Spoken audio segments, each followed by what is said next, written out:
হত্যা করছে, আমরা এটা প্রতিহত করার জন্য সর্বদা রাজপথে থাকবো। আমাদের জীবন বাজি রেখে আমরা যেমন শেখ হাসিনা সরকারকে তাড়িয়েছি, ভবিষ্যতেও সামনে কোনো ক্রমে আওয়ামী লীগ সরকার দাঁড়াতে পারবে না।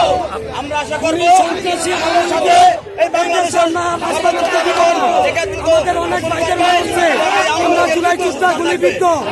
আমরা এই সন্ত্রাসী বাহিনীর খুনিকে এই রাজপথে নামতে দিব না। আমরা তাদের প্রতিহত করার জন্য আজকে সকাল থেকে রাস্তায় আছি, রাস্তায় থাকবো। কারণ আমাদের অসংখ্য ভাইদের তারা মেরেছে, অসংখ্য ভাইদের মায়ের বুক খালি করছে তারা। আমরা তাদের এই রাস্তা নামতে দিব না, এটা সব রাজনীতি করতে দিব না।